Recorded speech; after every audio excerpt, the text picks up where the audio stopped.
Ladies and gentlemen, hello and welcome back to Dubious Engineering. Today we have the pleasure of the company of Hueys Lionsheart. Hi Huey. How you doing, Howard? All right? Fantastic, fantastic. Good stuff. Thanks for joining us today. Really appreciate it. Nice. So we're going to get a tour of your laboratory, your workshop. Is it a workshop, a lab? What is it? I think workshop's probably the best bet, but it's just literally, it is my garage. Lots of things occur in here. It's not all just, it does tend to be making, but it doesn't always tend to be, metal or wood, whatever. Sometimes, it is other things. So. Fantastic. And we did a little project together recently, didn't we? It started off with a sticker swap. So you have a sticker wall. Correct, yeah. And there are many stickers on said wall from many other YouTubers. And we both sent each other some stickers. And Huey very, very kindly sent, now I'm just holding it up to the camera, Huey, this this hand-turned a pen, and it's absolutely magnificent. It's got my name and Dubious Engineering written on it, and it also has a little nipple there for iPad use. And the great thing, Huey, about pens, I was talking with another gentleman who's also a wood turner of pens the other day. The great thing is you use them. They don't just sit on the mantelpiece. You use them every day. That's it. I mean, you can give a pen to anybody, and at some point it will come in handy. And what's the thing you've never got? When you want one, you're on the phone. Oh, I'll take your number. Never got a pen. And I thought with you as well, doing your computing, etc., I thought you probably would use a pad, etc. So, yeah, I'll get the one with the little rubber dauber on the end. That's fantastic. And Vicky sends her heartfelt thanks as well. She really appreciates it because not only did I get a pen, but Vicky also got a pen. So yeah, thank you ever so much, Huey. Very kind. Now, in return, I sent you something that I believe you're probably going to pop a video out. So is it acceptable for us to have a quick look at the lamp right now? Are you able to bring that over? We sure can. All right. So whilst Huey's grabbing it, basically, I took it upon myself to 3D print Huey's logo. Oh mate, you've not have you coated that in a polyurethane or something?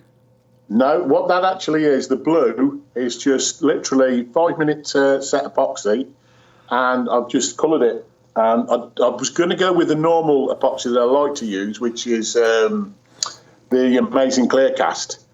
But the problem was I wanted it to go off relatively quickly because there's no real ridge to that because this is the higher point. I thought it's going to run over the edge and I don't want to get it on it because I don't know how easy it'd be to remove.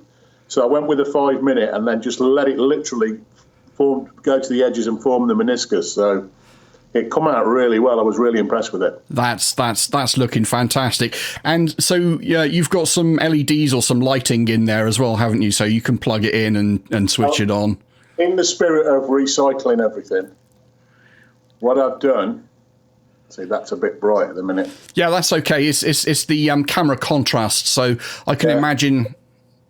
But yeah, in the spirit of recycling, I do a lot of automotive stuff, and I've actually got an automotive bulb and holder, and I've rigged it up, jerry-rigged it at the moment, to a 12-volt transformer, the type of thing you see on your Christmas lights, etc.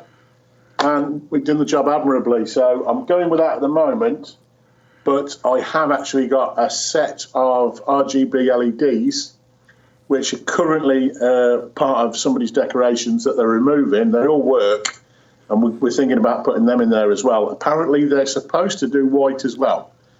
I haven't seen them do white. I haven't even seen them running. So I'm hoping that they do. And if they do, it'll be spot on. I'll be able to change the colour in it as well. That's fantastic. It comes with a little remote, I guess, does it? So you can... Apparently so, yeah. Apparently it comes with a remote and it goes through all a different stream of colours.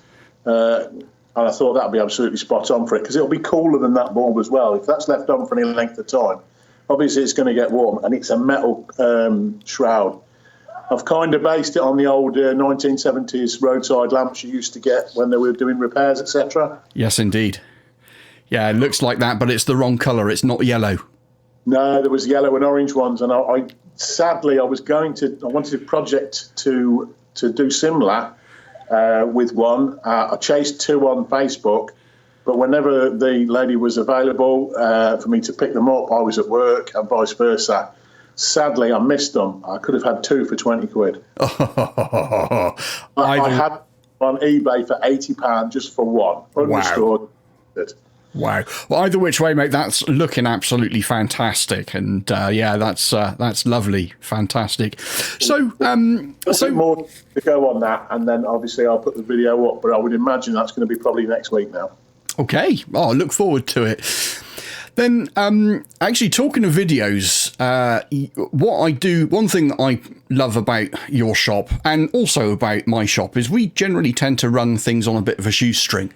So we're not these big American channels with all of the money and all of the best table saws and you know everything's immaculate. We're sort of more traditional, dirty one-man little tiny shops. And you've got you've got bandsaws in your shop from Aldi. You recently purchased, I think it was a plasma cutter from Lidl. Give us a quick talk through what's in your shop, mate.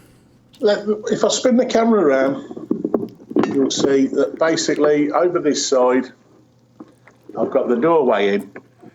And basically over this side I've got a probably about 35-year-old now Clark metalworker pedestal drill. It does a job. It's a little bit noisy, but it is fantastic. That little vice there originally was I bought that when I got my first job. I got it through the tool club that we had there, and then a few years ago, it's always been where it was, but it was on a different mount. A few years ago, we had a leak in the ceiling, and by the time I'd noticed that we had the leak in the ceiling, everything underneath it was absolutely beyond repair, and this little thing was seized solid. Since then, I've separated it, split it up. You literally could not get these off. And just a little restoration job on it, and she works absolutely perfect. So I'm awfully glad I didn't waste my money on buying another voice, because I'm quite happy with that little record. Yeah, they last a lifetime, I think, don't they? They're beautiful, absolutely beautiful. You can't fault them. They're dead simple, straightforward, and a lot of the newer ones I've seen don't seem to have the same sort of quality in the castings. So then over here, I've started my sticker wall, some fabulous makers on there, and then I've got the little bandsaw there, which I'm in the process of cleaning out again, because they're a great little tool, but they do chock up quite quickly, especially if you haven't got a good extraction system, which is something that I am lacking at the moment. Coming around a bit further, this is just all storage on these shelves here. Obviously, tool storage. The bottom of it is relatively well sorted out. The top, it needs emptying out completely and starting from scratch. Is that a genuine snap-on? Yes. Cabinet. Yes. All three of those, the midsection, the bottom, and the top. It's around 40-year-old. I bought it when it was about 10-year-old. The guy that worked for the tool company had taken it in as a part exchange, and he wanted a car. And I was selling a car at the time. He fell in love with it, and we did a swap. And I got myself a tool cabinet that lasted me up until probably last year. Then last year I brought it back home and I swapped it with another one at work. But I'll never pay that kind of money for a toolbox again. Way too expensive, way too expensive. Over there's a set of shelves. You can see the white one where my logo is. Behind there, I have a mini oven for the HDPE kettle, because you need an important coffee every now and again. And again, a lot of other storage for the battery guns, my small chop saws underneath there. Again, that was a second-hand bargain. And a few blanks, etc. for the lathe. Then, as you come down a little bit further, I've got storage up the top and down the bottom. obviously. My little lathe there, that's another record unit. I really want the swivel head version of it. However, I'm not being able to get one at the right kind of price. And like you say, I haven't got the unlimited finances that some people have got.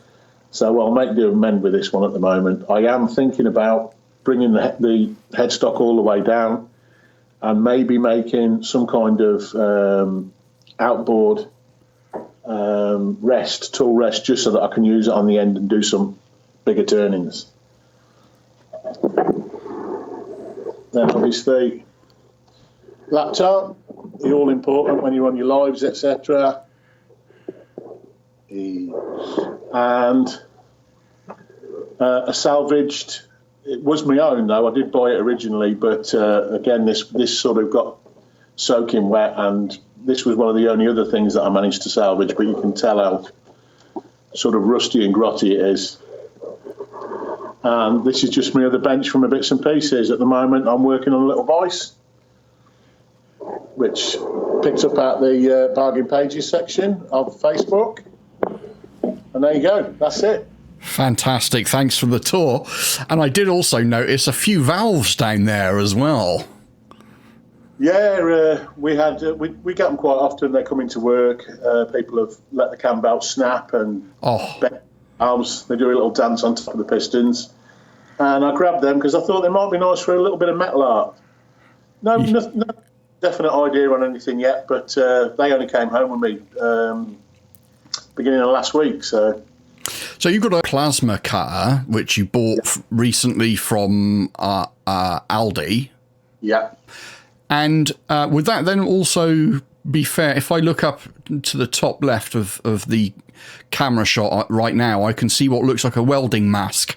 So have you got a welder in there as well, mate? Oh, you have, just underneath where the... Oh, you skipped over that little beauty, didn't you? This is a project I'm working on. It's not been filmed or anything. This is just basically to collate these up. This is a 30-plus-year-old SIP art welder. Absolutely cracking piece of kit. Noisy as all hell when you start it up. The transformer, literally, if you got it on a table, it will shake the table. I've got Norman Butter's Otter MIG underneath there, which again, I got around 1996 when I was working in office furniture. And the most recent one I bought just over a year ago. That's another MIG welder.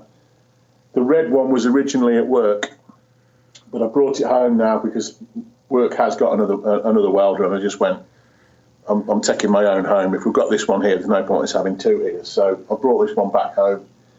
On the back of this is the plasma cutter, gas bottle, and there is a very small compressor on the back that I am currently running the plasma off. But eventually, when funds permit,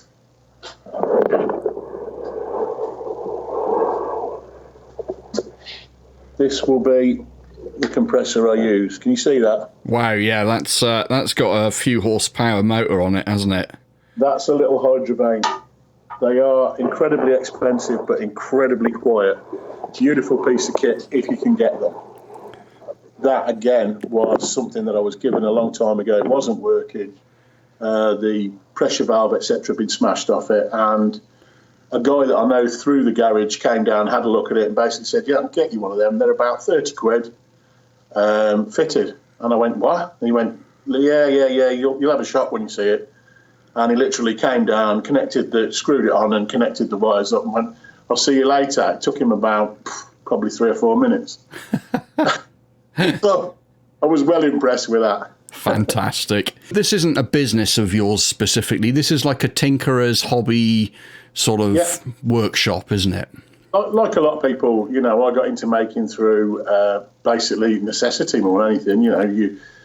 Your kids go, Dad, can you make this? And the wife will go, can you make that? Or you want something, you think, I'm going to knock that up. So I kind of come to it through that. My dad was always quite handy, so as a kid I used to go out on the sites with him, and we'd do things at home. You know, he'd change his own clutches and stuff, and I you know, as a kid, would pump the clutches and things. So yeah, it kind of developed from there. But in the past, obviously, I have done a few little bits and pieces and sold them. I've sold a couple of pens, to be fair. I'm not pushing them. I just put them on eBay because I was given free listings. But they tried to tempt me back, because years ago I used to do a lot of stuff, as we were talking about, with the geocaching. And when the geocaching boom sort of went, people were, you know, trying to look for new geocaches, etc. And well, let's just quickly explain geocaching to those that don't know. So geocaching is when you go walking to find a specific GPS location, or not specifically a GPS location, but a little container will have a little piece of paper in it, and a pencil, and maybe a few little objects. And the idea is you can sign the logbook to say that you arrived at that destination. And if you take something out, then you're meant to put something in. So if you take an object out, you put something in. So what was it you were making then, Huey? I was making the real nano versions of it. Basically, it's just a logbook. It's so small that you even have to take your own pencil or pen to sign it.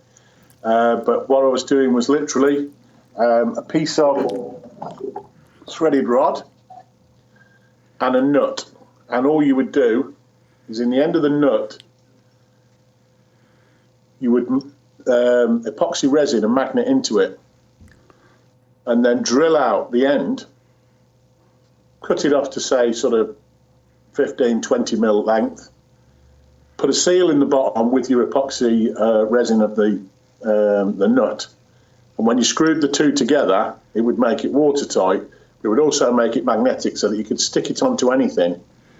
And inside, you rolled the log up and put it inside I tell you, they were tiny, but they were absolutely fantastic. People loved them. People bought them. They've gone all over the world. I've sold to Australia, Russia, quite a few in France and Germany, literally everywhere. I put them on eBay. I put them on as a worldwide listing.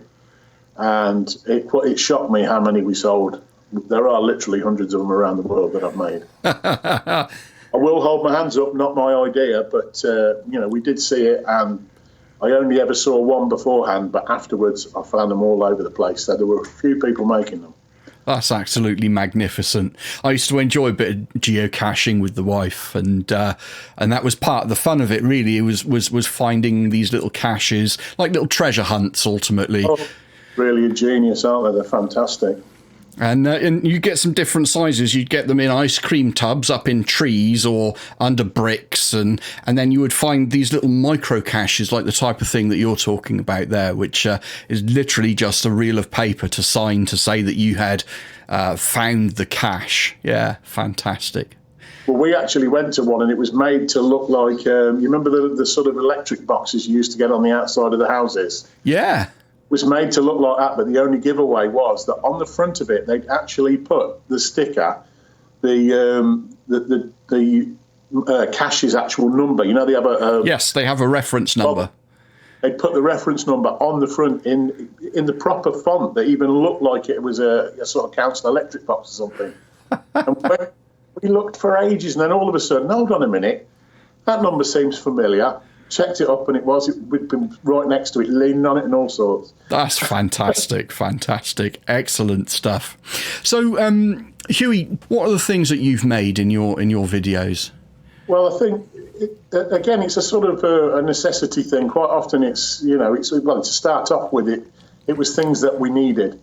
The very first video that I did as a maker was the heavy metal guitar stand. As soon as my lad started to learn how to play guitar, he'd literally taken one out of my room, and he took the stand and everything. Then decided, my wife and I decided we'd buy him his own. So we bought him one. And the next thing I know, I get my guitar back, but not the stand. So I had planned another use for these chains, but I said to him, how would you like to, come down to work? We'll weld them all together, and we'll go from there. We'll make you a guitar stand. Well, of course, he loves his heavy metal anyway, so he was, oh yeah, oh yeah. Down he came, and as part of his studies, he filmed it and edited it for me. And then we thought, well, let's chuck it up on YouTube and see how it goes. And I got a fantastic response. People seem to definitely like it, and were saying to me, well, go on and, why don't you do some others? Everything we were filming at the time was filmed on the iPhone 6S Plus, which is a huge phone. It really is a huge phone. And it's a heavy old beast. So, of course, he was holding it up at work while we were filming, and all we had was a length of pipe for him to lean on as a tripod sort of thing. So the next one in the series had to be a nice little holder for it, which, because I still use that phone to this day, I still have the holder. There it is. Okay, yeah. And it gets us by. I'm quite happy. I film with 3 phones. I don't always use the footage from 3 phones. Sometimes, one's enough. But if there is anything that I want to catch, I want to slow down, I want to get a close-up on, obviously I've got the 2 of the phones at different angles, and I can work with that and see how it goes. A lot of things we make now, I really do and still do want a metal lathe, and that's how I got into the wood lathe. I was looking on eBay for one, and I was shocked. This one came up, don't even know why it came up in my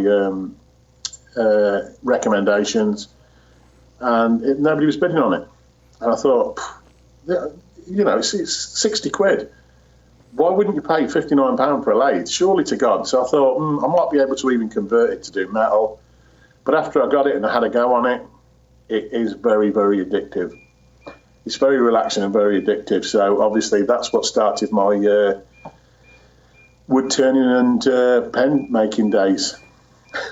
What's your most popular video? The most popular video is actually the bandsaw video. I couldn't believe it, because we didn't even intend to buy a bandsaw. We went to Aldi, and I know people joke about this, and there's memes about it and everything. We went to Aldi, my son and I, for bread and milk. And you came back with a bandsaw? Yeah, well, we were in there, and they're normally like 80, 90 quid. And we were in there, and there was 3 bandsaws on a pallet, and they were marked down to $29.99. No. And I went, nah.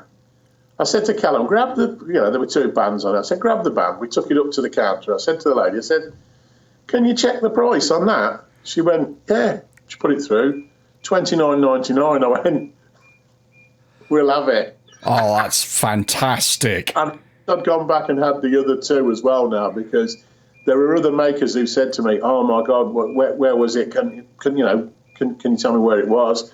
And they've gone to their local Aldis and not been able to get them. And I went back down the next day, and the other 2 were gone as well.